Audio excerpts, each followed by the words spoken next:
हर 10 में से एक बच्चा वक्त से पहले डिलीवर हो जाता है, जिसको बोलते हैं प्रीटर्म लेबर। ये एक ऐसा खामोश खतरा है जो हर माँ को जानना चाहिए। अस्सलाम वालेकुम, मैं हूँ doctor Sadia Salim. Preterm labour किसको बोलते हैं? 37 हफ्ते से पहले अगर कोई बच्चा डिलीवर हो रहा है तो उसको हम प्रीटर्म लेबर में कंसिडर करते हैं।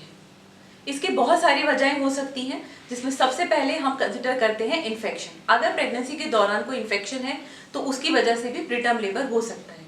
हाई रिस्क प्रेगनेंसीज जैसे ब्लड प्रेशर या डायबिटीज प्रेगनेंसी के साथ रन कर रहा है तो उसकी वजह से भी प्रीटर्म लेबर होने के चांसेस रहते हैं। कुछ ऐसी कंडीशंस जिसमें यूट्रस का साइज वक्त से पहले बड़ा हो जाता है, जैसे ट्विंस प्रेगनेंसी, ट्रिपलेट प्रेगनेंसीज या फिर पॉलीहाइड्रोमियोस, इन कंडीशंस में भी प्रीटर्म लेबर हो सकता है।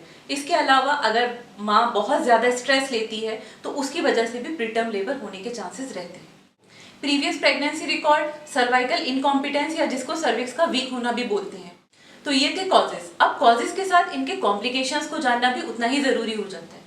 अगर बच्चा वक्त से पहले डिलीवर हो जाता है तो उसके अंदर बहुत सारे डेवलपमेंटल इश्यूज रह जाते हैं, क्योंकि उसका डेवलपमेंट इनकम्प्लीट रह जाता है। अमूमन ये माना जाता है कि 36 वीक्स के आसपास जाकर बच्चे के लंग्स मैच्योर होते हैं।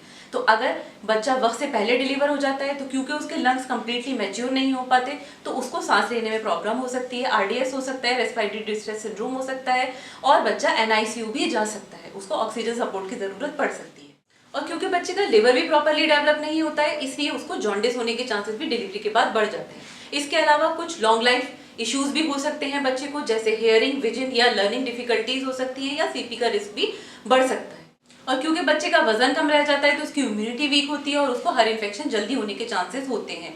अगर हम माँ की बात करें तो उसको जहनी तनाव या फिर मेंटल स्ट्रेस से गुजरना पड़ सकता है।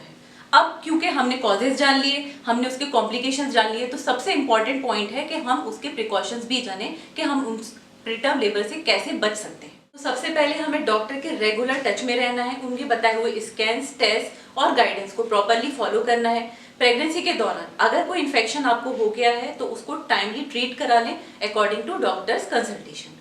इसके अलावा प्रॉपर हाइड्रेशन मेंटेन रखें, स्ट्रेस फ्री रहें, अच्छी प्रोटीन रिच डाइट लें।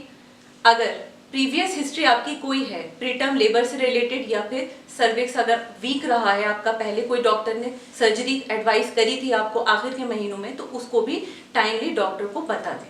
हर वार्निंग साइन को लाइटली ना लें, अपनी प्रेगनेंसी को सेफ बनाएं। इससे रिलेटेड और जानकारी के लिए आप मेरे इंस्टाग्राम, फेसबुक या YouTube page doctor Sadia Salim को फॉलो या मैसेज कर सकते हैं। ऑफलाइन कंसल्टेशन के लिए आप अल शिफा हॉस्पिटल अलीगढ़ पर संपर्क करें, जिसका डिस्क्रिप्शन आपकी स्क्रीन पर शेयर किया गया है।